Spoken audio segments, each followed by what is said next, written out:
Radio Ciudadana presenta México y sus historiadores, episodios y personajes de nuestra historia en voz de sus investigadores. Conducen Elsa Aguilar Casas y Pablo Serrano Álvarez.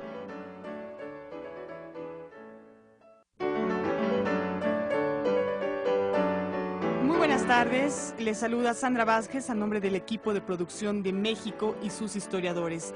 Un espacio abierto para el saber histórico y la participación de usted que nos escucha. También es un gusto saludar a quienes nos escuchan vía Radio México Internacional en www.radiomexicointernacional.imer.gov.mx, la estación virtual del Instituto Mexicano de la Radio. Es un gran gusto saludar esta tarde a Pablo Serrano Álvarez, a quien le doy la bienvenida y las buenas tardes. Pablo, ¿cómo estás? Bienvenido. ¿Qué tal, Sandra? Amigos, amigas, radioescuchas, pues de vuelta en este programa de radio, después de 3 meses de ausencia por ciertos acontecimientos de mi salud, pero ya estamos bien y pa'lante. Eso es todo.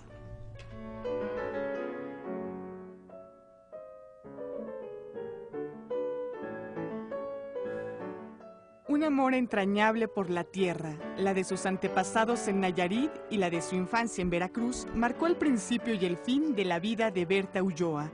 Recuerda la historiadora Anne Staples su vasta biografía, atestigua también su amor por la historia, íntima acompañante de toda su vida. A su calidad académica anima siempre una gran calidad humana, escribió en su obituario Pablo Serrano Álvarez.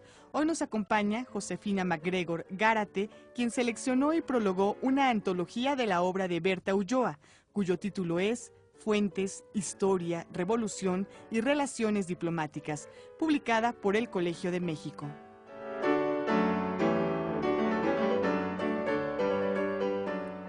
Nuestra invitada es licenciada, maestra y doctora en Historia por la Facultad de Filosofía y Letras de la UNAM, en donde también es profesora del Colegio de Historia. Ocupó el cargo de directora del Archivo y Memoria Legislativa del Senado de la República. Ha sido merecedora en 2 ocasiones del Premio de Investigación Salvador Azuela que otorga el INERM, 1991 y 2000, y distinguida por varios periodos con la Cátedra Extraordinaria Samuel Ramos, de la Facultad de Filosofía y Letras de la UNAM. Como especialista en la Revolución Mexicana, ha escrito numerosos artículos en revistas, así como varios libros, entre los que destaca su más reciente libro, Belisario Domínguez, Moral y Ética Impronta de Vida. Además, Mirada sobre la Nación Liberal, 1848-1948, Proyectos, Debates y Desafíos. Ha publicado también la 26ª Legislatura, un episodio en la historia legislativa de México, México y España del Porfiriato a la Revolución, Revolución y Diplomacia, México y España, 1913-1917, y Sellos y Escudos Oficiales, entre otros más.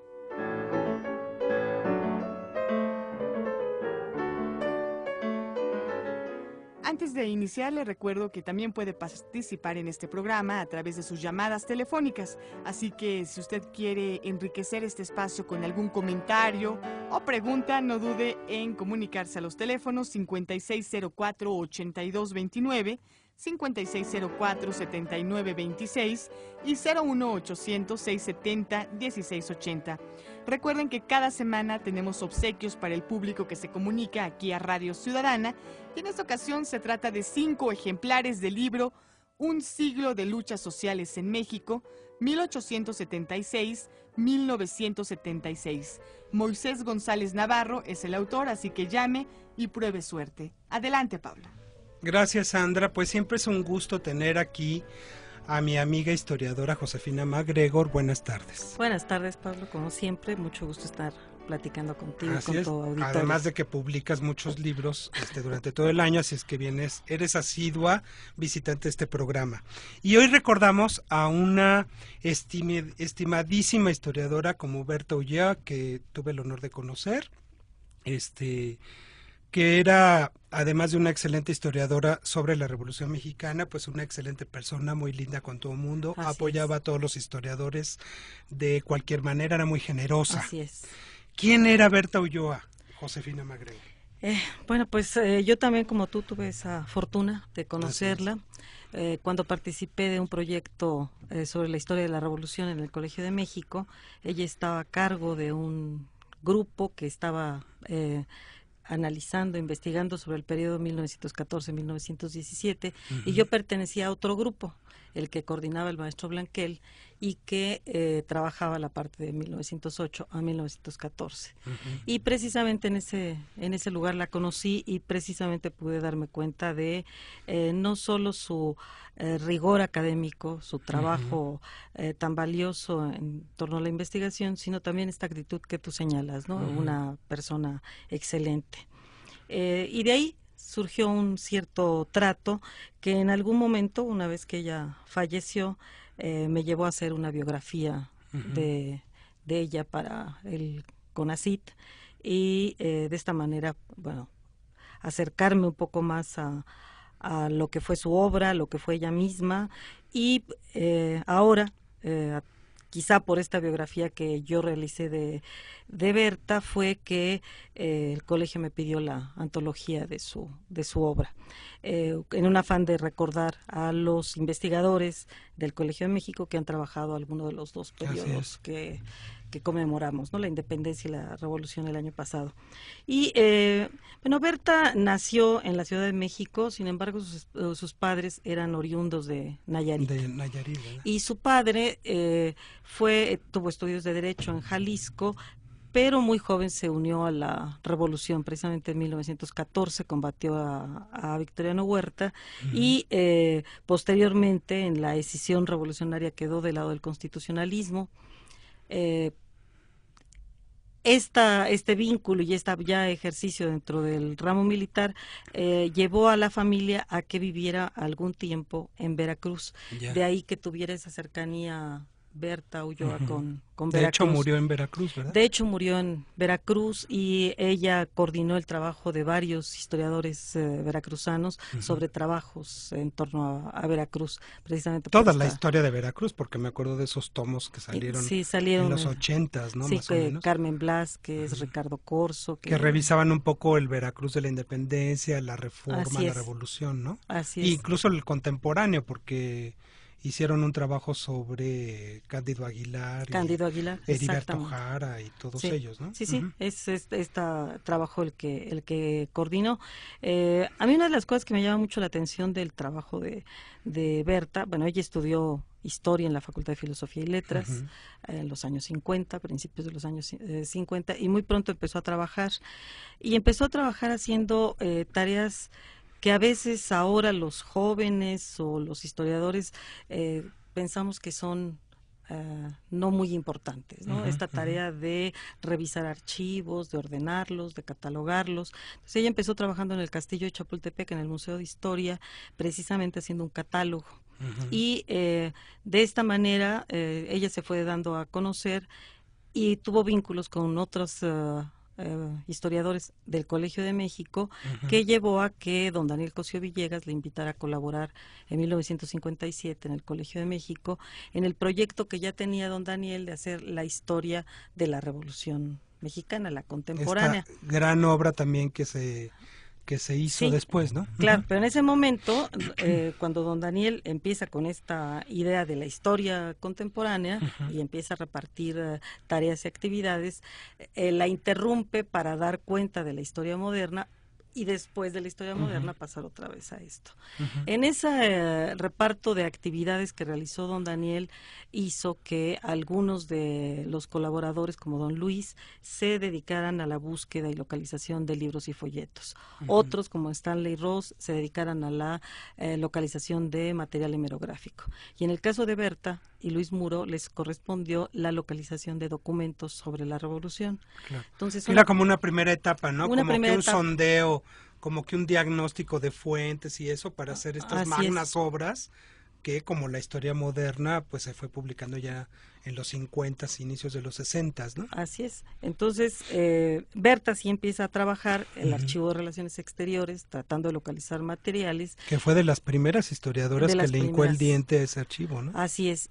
sacó un catálogo que por la importancia se publicó, y también don Daniel la envió a varios archivos y bibliotecas de Estados Unidos para que hiciera también esa búsqueda. Yo afortunadamente, haciendo la biografía de Berta Ulloa, pude localizar algunas cartas entre don Daniel y ella, en donde ella le informaba muy puntualmente lo que encontraba en cada una de esas bibliotecas, el material que servía, que podía ser utilizado. ¿Y qué le opinaba don Daniel Cosío Villegas? Era muy curioso porque don Daniel en alguna carta le dice, bueno, usted me informa muy puntualmente sobre todo lo del material, pero no me dice nada sobre sus gastos, que yo supongo que ya no tiene recursos. Y ella en su siguiente carta le contestaba otra vez dándole detalles sobre el material localizado y lo bien que la habían tratado en estas instituciones norteamericanas, y decía, no se preocupe por el dinero, me alcanza, es suficiente, y creo que terminaré dentro de una semana. Entonces, era básicamente una relación de trabajo como las que estableció don Daniel con la gente que trabajaba con él, pero ella estableció unos vínculos de amistad muy fuertes con muchas personas, muchos investigadores del Colegio de México, pero creo que se pueden destacar tres de manera particular. Luis Muro, que murió bastante... en fin, hace bastantes años, mucho antes que ella, don Luis González y González, importantísimo historiador. Sí, que eran carnales, ¿verdad? Que eran, bueno, ella fue madrina de su boda, de la boda de don Luis con Armida de la Vara, pero además fue madrina de uno de sus hijos, ¿no? Entonces, la amistad eran estaba... gentes entrañabilísimas. Sí. Yo ya los conocí Así es. mayores, pero bueno, no perdían su generosidad y su acercamiento con los jóvenes. Yo en aquel entonces era joven. Así y es. Y bueno, la charla sobre su misma historia, y pues como este programa festeja a los historiadores, pues estamos haciendo remembranza de todo ello. Así ¿no? es. Y el otro amigo de ella, muy, muy cercano, es precisamente Moisés González Navarro, el autor del libro que se está obsequiando, el día de hoy, sí. Y que además, amigas y amigos, Josefina nos hizo favor de traer 2 libros, 2 antologías con el título de Berta Ulloa, de Fuentes, Historia, Revolución y Relaciones Diplomáticas, publicado hace apenas un mes por el Colegio de México. Nos trajo 2 ejemplares, así es que para las personas que llamen y que nos hagan algún comentario sobre lo que estamos charlando, pues se llevarán uno de estos 2 libros. Bueno, la idea de hacer la historia de la Revolución Mexicana prácticamente surge antes de que se cumpla el cincuentenario, ¿no es cierto? En 1960. Sí, lo que ocurrió es que don Daniel se dio cuenta que para emprender la obra hacía falta estudiar la historia moderna, es decir, la República restaurada y el porfiriato, porque debido precisamente a la revolución y a todo ese ataque que la historiografía revolucionaria había hecho del porfiriato, era una etapa vista de manera muy maniquea. Entonces decidió empezar por ese periodo y continuar después con el de la revolución. ¿Cuándo empezaron? ¿En 60? No, un poquito más adelantado. Ya la revolución, ya formalmente, para dar paso a los tomos que ahorita constituyen la historia de la Revolución Mexicana, se empezó en 1973. Ya bastante más adelante. Don Daniel siempre estaba pensando en hacer cosas y organizaba a la gente. Obras magnas, ¿no? Sí, al mismo tiempo que Berta era la coordinadora de este estudio que va de 1914 a 1917, ella participó en la Historia General de México, que editó el Colegio de México, ocupándose del periodo revolucionario, de 1910 a 1920. Su trabajo en la historia de la Revolución Mexicana dio lugar a 3 libros, ¿no? Que precisamente de una manera general, amplia, ve la parte militar, política, económica, social de la Revolución, y concluye con el último tomo sobre la Constitución del 17. Entonces, trabajos que aparentemente son de difusión o de esta presentación amplia, pero que, en mi opinión, permiten... Bueno, son lectura obligada para quien quiere entrar a ese periodo o estudiarlo. Así es. Y por otro lado, es una posibilidad de encontrar vetas de investigación, ¿no? Señala muchos temas, muchos caminos que se pueden ir trabajando y revisando para continuar con estas con este periodo, ¿no? Claro. Vamos a una pausa, Sandra, para Así los es, teléfonos. Pablo. Los teléfonos aquí en Radio Ciudadana son 5604-8229, 5604-7926 y tenemos una alada sin costo que es 01800-670-1680. También nos pueden ver un tuit a @rciudadana660 y recuerde que tenemos 5 ejemplares del libro Un siglo de luchas sociales en México, 1876-1976 de Moisés González Navarro, así como los libros que ya mencionó Pablo de nuestra invitada. Bien, y también les recuerdo que nos pueden encontrar en Facebook como Instituto Nacional de Estudios Históricos de las Revoluciones de México y les pongo a disposición también mi propio Facebook, Pablo Serrano Álvarez, ahí me pueden buscar y pues ahí verán cosas interesantes de historia y cotorreo de historiadores que hacemos en este ¡Qué Facebook. padre! Puro chismorreo de historiadores. Josefina, a mí Berta Ulloa me emocionaba mucho como historiadora. Porque además son como etapas claras de un historiador investigador, ¿no? Sí. Una como que el sondeo de las fuentes, el diagnóstico, el estado de la cuestión que ahora dicen en las nuevas, ¿verdad? Y otro que después se desborda y publica 3 libros sobre la Revolución Mexicana, ¿no? Realmente fue una pionera en materia de historia académica sobre la Revolución Mexicana, ¿no? Así es. Y es una referencia clásica obligatoria para los estudiantes, nada de que Alan Knight o François Guerras y esas cosas, ¿no? ¿O no? ¿Cuál es tu opinión? A ver, yo tengo una opinión excelente sobre Berta Ulloa. A mí me parece que ese conocimiento que tuvo tan estrecho de los documentos en la primera etapa de su vida profesional, la llevó a escribir sus libros de revolución y de temas de relaciones diplomáticas entre México y Estados Unidos con mucha seriedad y con mucha madurez. Sí, muchísimo. Entonces, incluso antes de estos 3 libros de los que estamos hablando de la colección que coordinó primero don Daniel Cosío Villegas y luego Luis González y González, lo que podemos ver es ese primer libro, gran libro, que se llama La Revolución Intervenida, en donde precisamente ella analiza con muchísimo cuidado y muchísimo detalle lo que fueron las dificultades, los problemas entre México y Estados Unidos entre 1910 y 1914. Entonces ahí se empieza a mostrar ya como... Y ese libro es clasiquísimo. Es clásico, es decir, no... En mi opinión, no superado por ningún otro trabajo. Muchos historiadores en los 70s, 80s, cuando analizaban la obra de Berta Ulloa, decían, en síntesis y un poco parafraseando a Luis González, que era una historiadora hormiga, en el sentido de que recopilaba las fuentecitas, ¿no? Y datos. Datos, pero bueno, uno la lee y uno entiende y sabe y conoce, sin rollos conceptuales o metodológicos, la Revolución Mexicana, ¿no? Sí, una de las cosas que yo trato de destacar en el análisis de su obra es precisamente ese, que además de toda esta información que nos da, todo ese desbroce que hace de información para entrar al periodo, ella al mismo tiempo está dando explicaciones e interpretaciones de hechos como muy concretos, ¿no? De procesos muy específicos. Por eso creo que hay una gran riqueza en su trabajo. ¿Cuál crees, Josefina, que sea esta interpretación de la Revolución Mexicana que nos brindaba Berta Ulloa, que persiste? Porque justamente esa es como su aportación, ¿no? A diferencia de otros autores, sobre todo extranjeros, vuelvo a repetir, ¿no?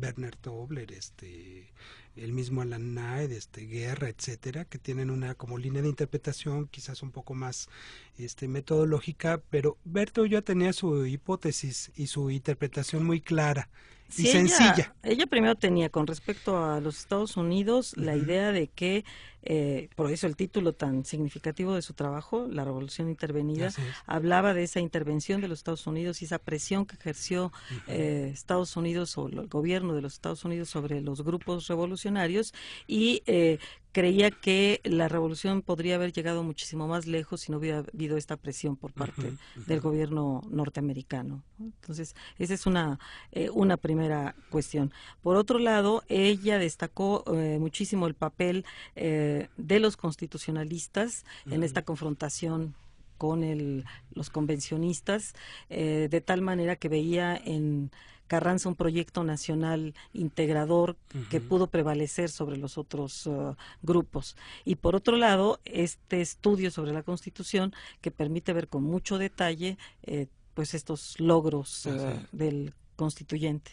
Claro, bueno, y después, en los 70s, pues publica 3 libros más, ¿no? De la revolución, el de la convención.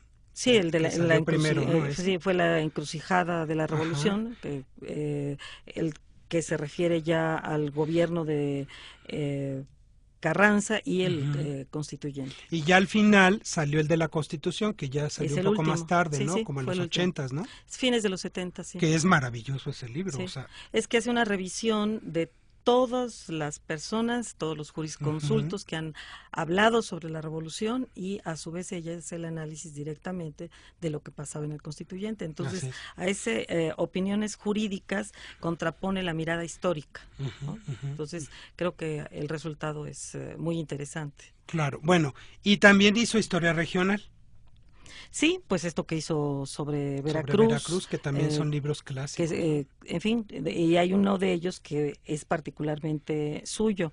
En la antología yo traté de recoger como que las diferentes partes de los diferentes tipos de trabajo que había realizado Berta, y por otro lado, no poner en estos materiales lo que son los libros consagrados y que no pueden ser atomizados, ¿no? Entonces, aquí en la antología, pues desde luego no aparece nada de la Revolución Intervenida, no aparece nada de estos 3 libros de la historia de la Revolución Mexicana, pero sí una parte del libro sobre Veracruz, precisamente porque es de difícil acceso, porque no se le localiza, porque no no circuló en la Ciudad de México, fue muy local, fue en Veracruz, y entonces sí, sobre esa parte sí pongo algo.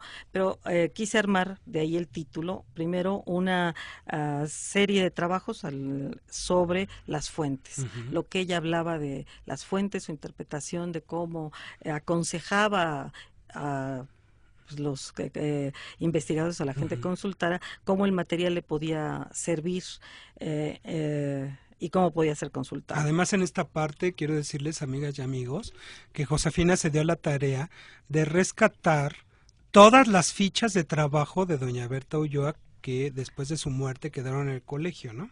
Están en el colegio. Y que yo las llegué a ver y que era de veras una cosa espeluznante, porque en cada tarjeta era una serie de datos y de fuentes que tú revisaste todo eso, ¿verdad?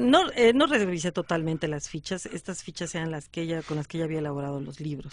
Yo me dediqué más bien al material ya publicado. Pero parte de estas tareas que ella hizo fue, ella sí, ordenar el material de Luis Muro.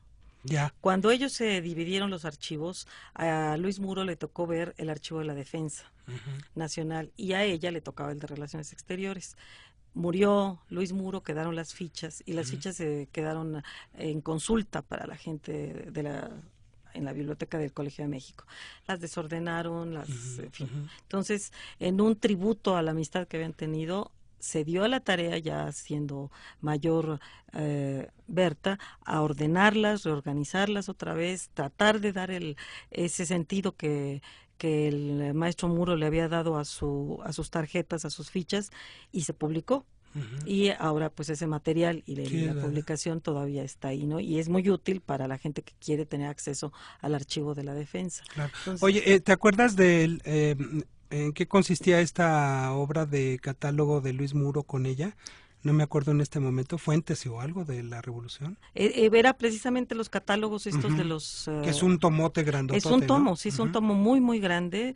En algún momento se habla de la cantidad de fichas que ella realizó para una de sus investigaciones, 19,000 fichas de catálogo, ¿no? Por ejemplo, se tenían.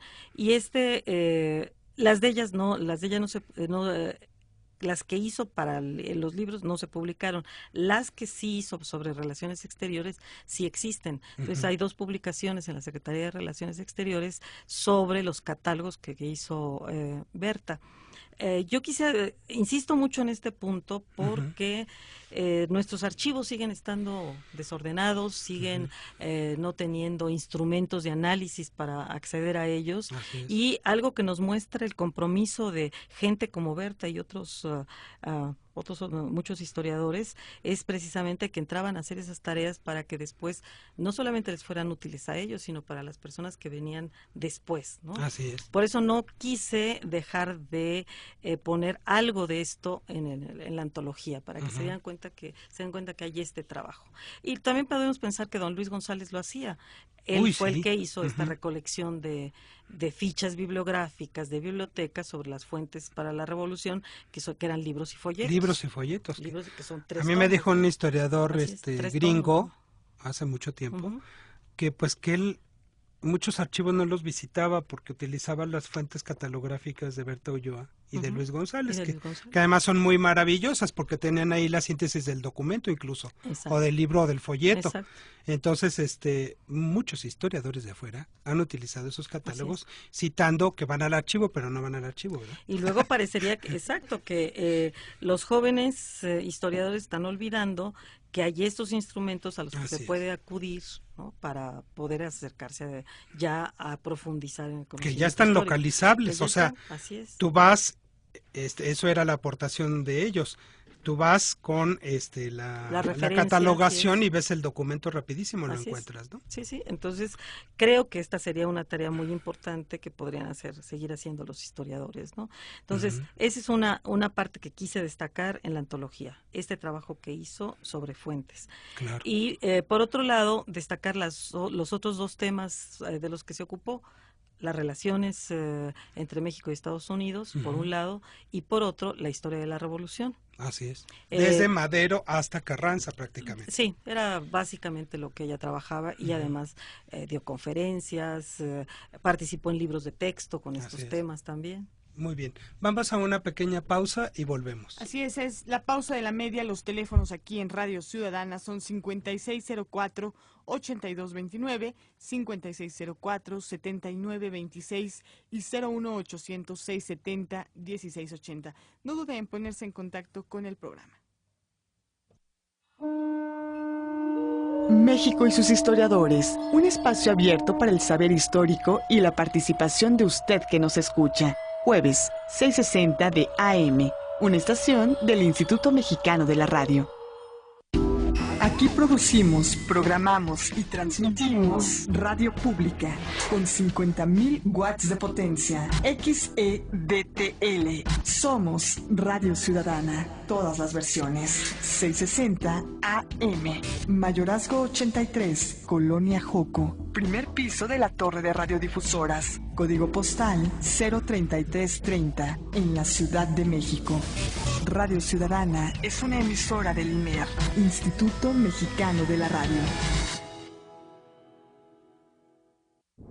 Este domingo en la Hora Nacional, descubre todos los beneficios que te brinda tu Afore. En las voces de nuestra historia, TISOC. Conoce el trabajo del Centro de Colaboración Cívica. ¿Sabes qué es el Coneval? Aquí te lo diremos. Y en la música... Hola amigos, soy Pepe Aguilar y no olviden, este domingo en la Hora Nacional tenemos una cita. Los espero.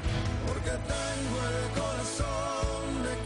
Yo soy Charo Fernández. Y yo soy Víctor Manuel Espinosa. Escúchanos este domingo a las 10 de la noche en la Hora Nacional. Esta es una producción de RTC de la Secretaría de Gobernación. ¿Qué es Radio México Internacional? Es una forma de estar a la vanguardia tecnológica. Es un vínculo más directo con los radioescuchas. Es la posibilidad de que todo el mundo conozca México. Conozca México. Es la emisora virtual del Instituto Mexicano de la Radio. Cápsulas, frases y trivias. Radionovelas, arte sonoro, música, cortes informativos y de análisis, series, cursos radiofónicos. Una programación variada para conocer y saber más sobre México. Escucha México. México te escucha. Radio México Internacional. La emisora virtual del Instituto Mexicano de la Radio. www.radiomexicointernacional.imer.gov.mx.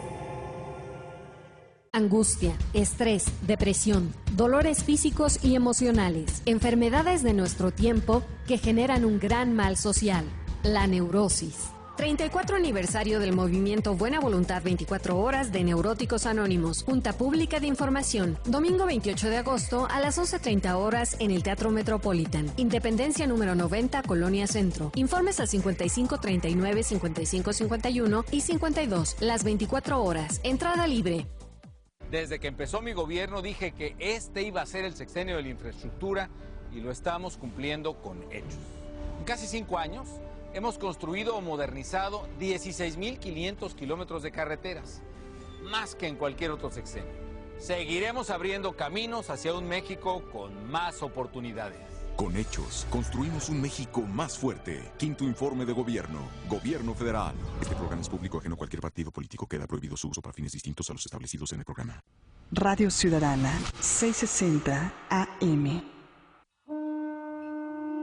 México y sus historiadores, voces expertas para dar respuesta a todas tus preguntas sobre nuestra historia. Jueves, 660 de AM, una estación del Instituto Mexicano de la Radio. Estamos de regreso y hoy en México y sus historiadores, bajo la conducción de Pablo Serrano Álvarez, estamos conversando con la doctora Josefina MacGregor sobre la antología de Berta Ulloa, Fuentes, Historia, Revolución y Relaciones Diplomáticas. Le invito a que consulte la página www.inerm.gov.mx para que lea los expedientes digitales INERM, que cada semana ofrecen distintos ensayos históricos, y a partir de mañana usted podrá encontrar Anselmo Evia Riquelme, el embajador chileno que trató de salvar la vida del presidente Madero. Anselmo Evia Riquelme, Serapio Rendón, otra víctima del huertismo, ambos en www.inerm.gov.mx. No deje de descargar estos archivos y, por supuesto, de leerlos, ¿verdad, Pablo? Sí, que siempre son interesantes cada semana. Ya tienen su público bastante interesado en los temas que abordamos en esos expedientes.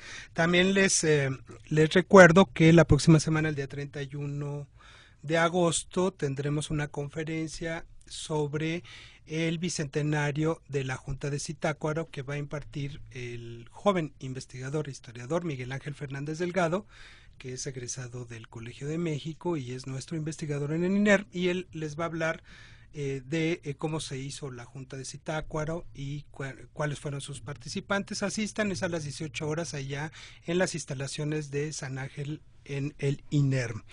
Josefina, estos dos grandes temas que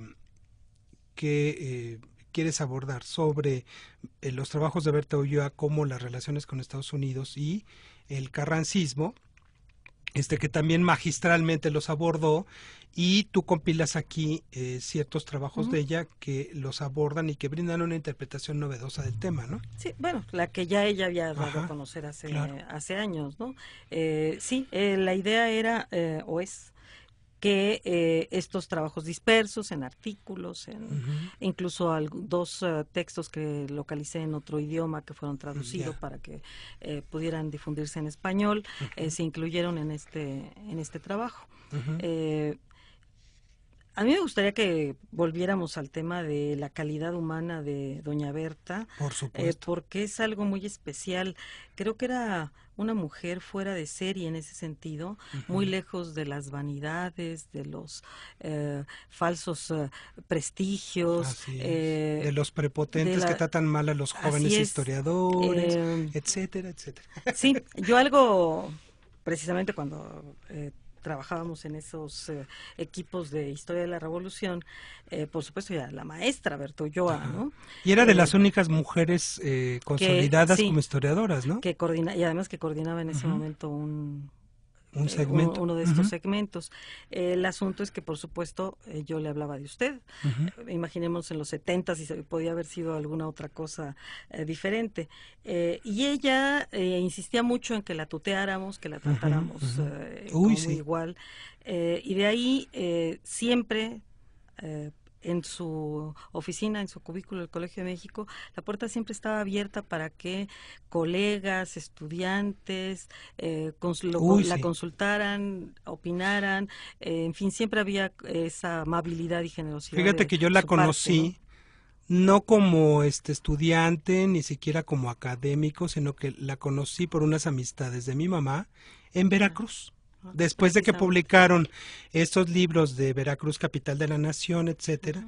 Entonces yo dije, wow, o sea, maestra Berta Ulloa. Bueno, desde entonces, amabilísima, cuando se enteró que yo era historiador, váyame a ver al Colegio de México, y iba yo efectivamente al Colegio de México a tomarme mi café y a fumar como chacuaco, porque ella fumaba mucho, y llegué a conocer su casa, que estaba ya no existe, por cierto, en la Colonia del Valle, en la calle de Amores, en una esquina, que era una casa, amigas y amigos, bueno, como si estuviera usted trasladado a la década de los 20, estábamos comentando en el corte, con carpetitas y con plieguecitos, con azules, y bueno, el despacho donde trabajaba esta gran historiadora mexicana, estaba lleno de libros y de fichas. Y una característica es que escribía a mano, durante gran parte de su vida escribió a mano, y tenía deformes las manos, precisamente por hacer esa gran cantidad de fichas. Y después pues me la topé al llegar yo al INERM a trabajar como director de investigación allá en 99, ya estaba muy viejita, era miembro de nuestro Consejo Técnico Consultivo, y era divertidísima en las sesiones de consejo, y amabilísima, y compartía con todos los historiadores sus conocimientos acerca pues de toda la historia de la Revolución Mexicana, ¿no? La verdad que fue un placer haber sido su cuate, digamos. Sí, esto era muy muy particular en ella, ¿no? Ella no se casó, no tuvo hijos, pero vivió muy cercana siempre a sus hermanos y a los hijos de sus hermanos. Y yo tuve oportunidad de hablar con alguno de sus sobrinos, y precisamente siempre la tienen muy presente, la quieren mucho, la quisieron mucho, era una persona muy cercana a ellas. Una de las de los hobbies que tenía Berta Ulloa era coleccionar obras prehispánicas de la zona de Occidente. Esa colección ahorita está en el Colegio de México, precisamente donada por su familia. Yo aquí tengo, en una de las cosas que hice, un textito pequeñito de Berta, precisamente, que ella hizo, en donde se ve esa sencillez, donde ella se colocaba siempre como en el último lugar con respecto a todos los demás. Se reía todo el tiempo, que eso es admirable en un historiador. Sí, ella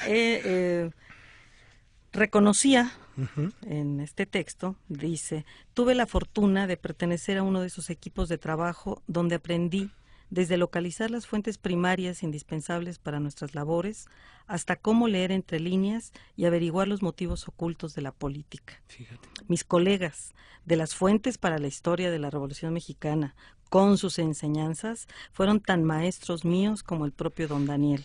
De ellos aprendí a analizar, evaluar, redactar y corregir escritos, y recibir sus críticas sin sentir que se me derrumbara el mundo. Sí. ¿No? Es decir, esta sencillez de que sus iguales le hacían comentarios y le enseñaban, ¿no? Además era la única mujer del grupo por aquel entonces, pero su calidad humana y su belleza como persona realmente únicas, fuera del lugar de lo que es un historiador, ¿no? Y muy lejos también de estos grupos en fin, que se cierran, ¿no? Y no dejan entrar a nadie. Ella siempre era incluyente. En alguna ocasión, pues, tú sabes que yo doy clase de Revolución Mexicana en la Facultad de Filosofía y Letras. Entonces, de repente, pensando en género, dije, bueno, ¿y quién sería la primera mujer que empezó a estudiar la Revolución Mexicana? Fue precisamente Berta Ulloa. Fue la primera mujer que entró a estos estudios de no es la primera historiadora, ¿no? Había otras historiadoras mayores. Además, amigas y amigos, estamos hablando de una historiadora profesional, sí, que estudió que a partir de la década de los 50, pues empezaron a publicar, a investigar la historia del país, pero Berta Ulloa se distinguía, bueno, como mujer, pero también como especialista en Revolución Mexicana. En el mismo Colegio de México estaba Carmen del Carmen Velázquez, que era un poco mayor que ella, y que se dedicaba a historia de América Latina, colonial, en fin, canadiense, otras cosas. Josefina Zoraida Vázquez, que llegó igual en los 60s, ¿no? pero eran otros periodos, ¿no? Así es. Ella fue la primera que empezó a trabajar de revolución. Bueno, Revolución Mexicana como mujer, ¿no? Incluso un amigo radio escucha, don Fernando Román, que lo saludo afectuosamente, nos pregunta que si Bertita Ulloa tenía alguna opinión sobre los resultados de la Revolución Mexicana, que eso es bien interesante. Yo creo que ella valoraba los resultados de la Revolución Mexicana, incluso el tema de la revolución le era muy cercano precisamente por su padre, el hecho de que su padre hubiera peleado del lado de los constitucionalistas, ¿no?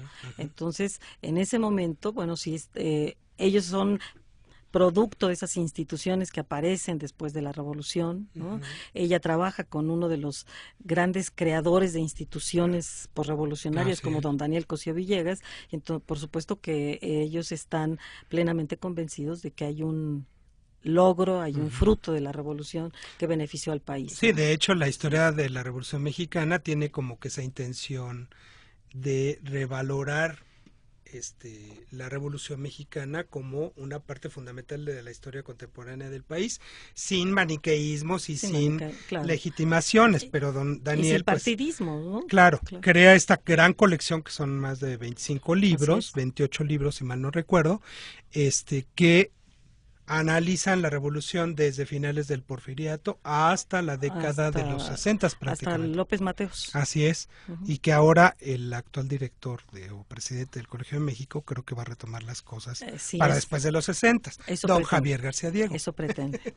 Así es, porque estos libros maravillosos eran como que los primeros parteaguas de la historia profesional acerca de estos periodos de la historia de México, y que trataban de dar una visión sistemática, con, ¿no?, esta síntesis, una visión completa, sí, es decir, no como a veces trabajamos los historiadores que vemos nuestras monografías clásicas. Unas monografías clásicas que ves solo un tema o ves un aspecto o un periodo muy reducido. Claro. Aquí la idea era dar una visión completa de un largo periodo de la historia. Claro. ¿Cuál era entonces, como en resumen, la postura de Berta Ulloa con respecto a los Estados Unidos? Porque después viene un libro maravilloso como el de Frederick Katz sobre la guerra secreta, ¿no?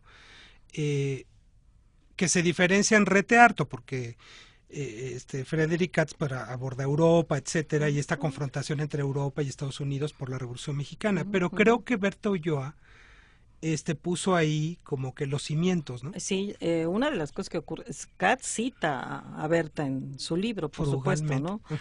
Sí está citada, por supuesto, es algo que no se podía evitar.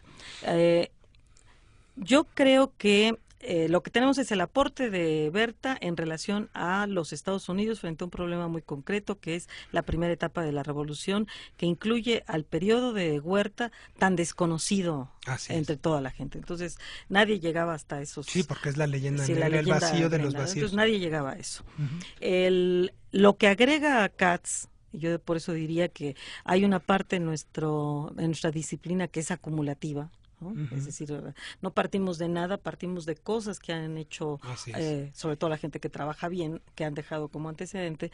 Entonces, el aporte de Katz tiene que ver con esta visión europea que tú dices, esta disputa europea que se desarrolla en el escenario México y que, por supuesto, tiene también como interlocutor a los Estados Unidos, que va a tomar partido. Entonces, creo que ahí ella hace una parte inicial muy, muy importante que va a servir para...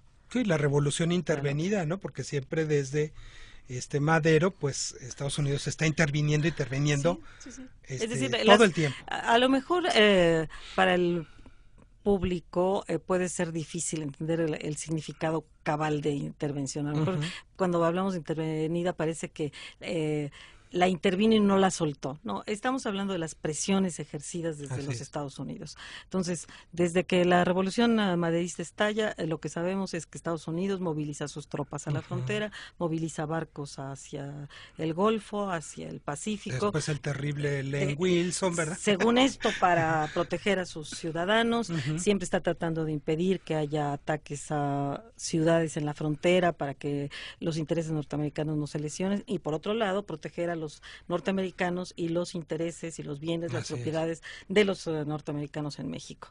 Esa es como una primera parte. Pero después tenemos ya la intervención de Henry Lane Wilson con lo de en Madero, 13 ¿verdad? con Madero, Ujú. en donde esta gestión de un embajador totalmente contraria al presidente va a llevar precisamente a que se fortalezca los grupos opositores que lo van a llevar A la decena. a ser derrocado. Ujú. Pero además, después de esto, viene la intervención que a lo mejor la gente olvida, Ujú. en 1914, en abril, en donde el gobierno de Estados Unidos desembarca en Veracruz, En Veracruz. y con el objeto de hacer caer a Victoriano Huerta, Así es.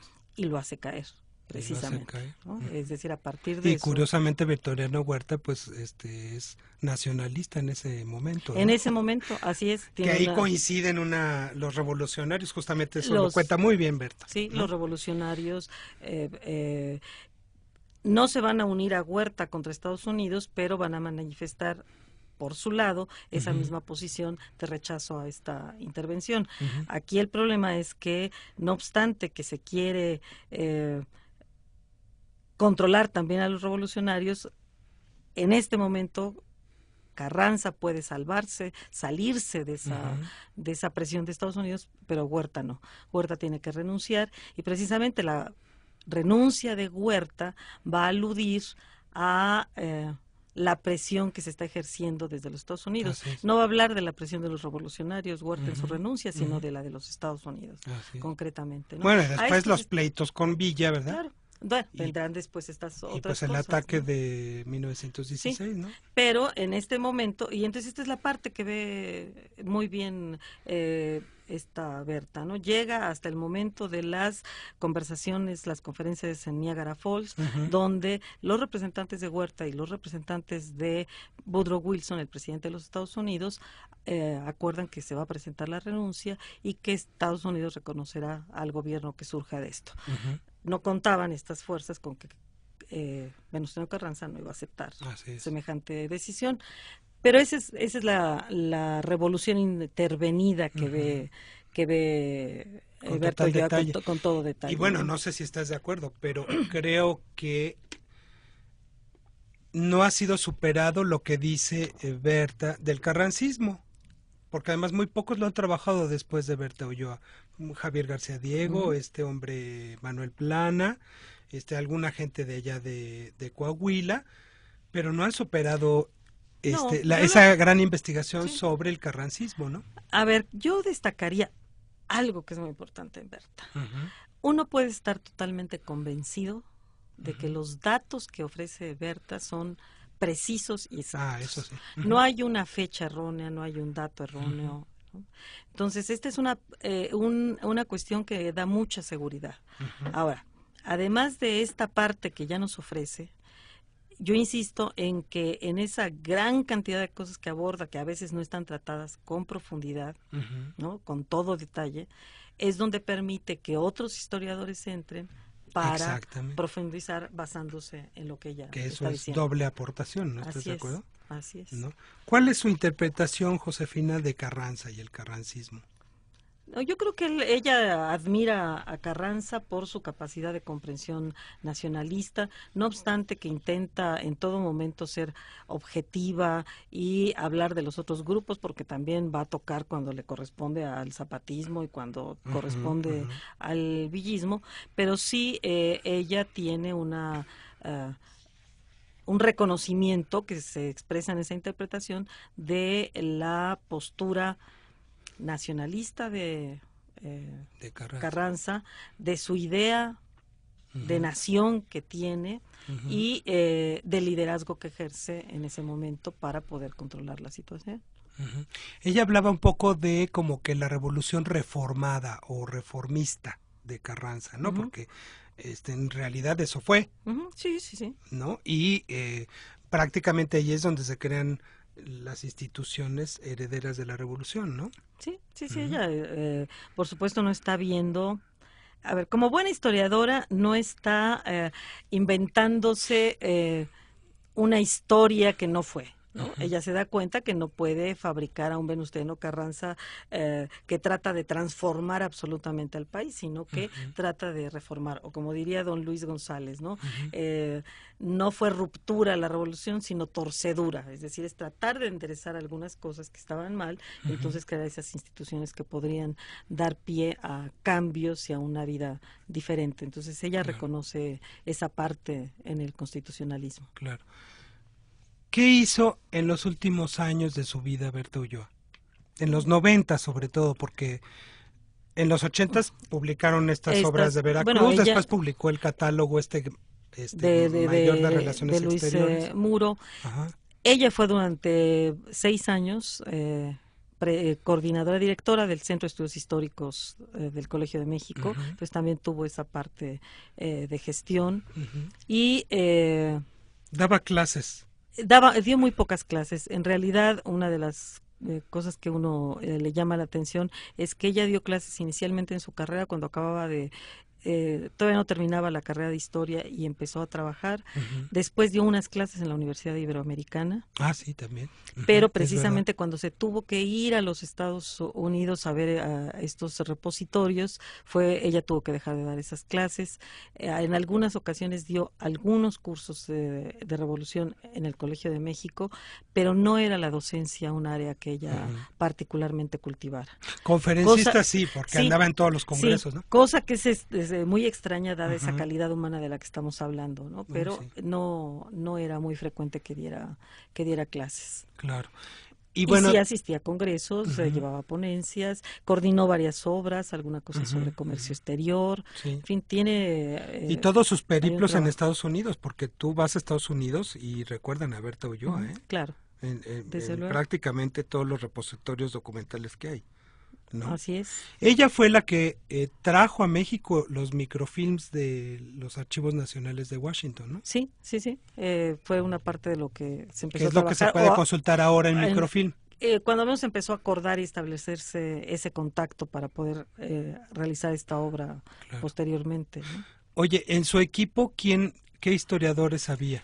Estaba Cecilia Graves, estaba el desaparecido Segundo Portilla. Segundo Portilla, sí, claro. Que ya falleció. Era parte de la gente que estaba con Berta. ¿Y comentaban algo de ella? Y después ella trabajó con gente de Coahuila también, ¿no? Y con gente de Veracruz, Carmen Blázquez. Con Carmen Blázquez, sí. Mira, yo nada más lo que sé, nosotros yo tenía más vínculo con Berta que con sus colaboradores, salvo con Segundo Portilla, pero creo que la idea era la misma, ¿no? La gran calidad humana de Berta y la generosidad, ¿no? De Berta. A ella se le hizo un homenaje cuando cumplió 70 años y en la Ibero también, ¿no? Le hicieron un homenaje. Los constituyentes del 17, los veteranos, los constituyentes que tenían esa asociación, también le hicieron un homenaje. Sí recibió varios, le dieron las palmas francesas. Así también. Es decir, es una gente que en Estados Unidos también, en Austin creo que le dieron reconocimientos, ¿no? Cuando cumplió 70 años y 30 y tantos de trabajar en el colegio, se hizo un coloquio en donde pues muchos historiadores nos presentamos con temas sobre los que ella trabajaba y estuvimos... esto se publicó, lo coordinó precisamente Anne Staples, que es una investigadora del colegio que también fue muy cercana a ella. Ella y la doctora Carmen Blázquez, ¿no? Sí, de hecho, Carmen Blázquez fue testigo de su muerte, ¿no? Así es, sí. ¿Dónde murió? ¿En Jalapa o en el puerto? En el puerto. Ella murió en el puerto, sí. Y Carmen Blázquez, pues es investigadora en Jalapa. Claro. ¿Cómo resumirías, Josefina, ya para terminar, la obra de Berta Ulloa? Impresionante, muy importante para nuestro país, muy importante para la Revolución Mexicana, indispensable en su lectura para la gente que quiera acercarse a este periodo de la Revolución, ¿no? 10-17, vigente. También, eso sí, también. ¿no? Es decir, creo que eso resumiría. ¿Tú crees que los alumnos de historia la están leyendo? No lo sé, espero que la antología abra campo, ayude a eso, ¿no? Yo sé que las nuevas ideas que hay sobre la historia y esta intención actual de problematizar y hacer a un lado toda la información fáctica. Y todo eso. Y la información fáctica puede ser que a mucha gente le resulte al principio no muy agradable, claro. no muy de acuerdo con estas nuevas formas de hacer historia. Sin embargo... Pero es que es básico. Así es. Tener una descripción histórica Así como es. las que hacía Berta Ulloa. Así es. Pues para hacer todo lo demás de la metodología y la interpretación y todo ese rollo. Porque sin eso, el historiador no actual ya no tiene el sustento para argumentar las cosas, ¿no? Así es. Entonces, en el momento que se den cuenta que tienen que hacer estas revisiones, tomar en cuenta estas informaciones, bueno, pues entrarán nuevamente a su lectura. Entonces, creo que la idea de estas antologías por parte de el Colegio de México es interesante en ese sentido, es decir, reunir, difundir, poner otra vez en la mesa de la discusión trabajos de gente que ha dedicado su vida a la historia, ¿no? Bueno, ha salido en estas antologías algo de Romana Falcón, algo de Marcelo Carmagnani, algo de Lorenzo Meyer, algo de Daniel Cosío Villegas, Josefina Vázquez, y bueno, tú sabrás quizás algunos más que van a salir, pero es que estamos preocupados los historiadores en esta época actual, también por estudiarnos, ¿no? Como gremio y cómo que brindar la difusión de nuestro propio quehacer a las nuevas generaciones, ¿no? Así es. Y bueno, estos trabajos que pueden estar muy dispersos, aquí ya resultan reunidos. La idea del Colegio de México fue ofrecer, insisto, las antologías. En algunos casos son los propios autores los que hacen su antología, ellos escogen lo que creen más representativo, y en el caso de la gente ya desaparecida, pues nos lo solicitaron a otros historiadores. Están bien editadas y son accesibles, no cuestan mucho dinero, entonces para los interesados, pues cómprelas. Esta antología en particular se titula Berta Ulloa, de Fuentes, Historia, Revolución y Relaciones Diplomáticas, cuya selección y prólogo hizo nuestra invitada de hoy, Josefina MacGregor. Muchas gracias, Josefina, por venir. Yo te agradezco muchísimo a México y sus historiadores, y pues el próximo libro vienes. Por supuesto. Muchas gracias. Ojalá salga pronto. Sandra, muchas gracias, amigos. Gracias, Pablo Serrano Álvarez en la conducción. Bienvenido siempre, Pablo, ya gracias, te extrañábamos. Sandra. Y quienes se llevan los libros son Fernando Román, Hugo Ortega y Delfino Rojas. Les recordamos que esta es una producción de Radio Ciudadana en el 660 de AM. Y en el enlace Coordinación y Producción INERM se encuentra Salvador Castro. En la operación técnica Raimundo Fierros. En la realización, en el apoyo a la producción también estuvo Alejandra Estrada. Soy Sandra Vázquez. Muy buenas tardes.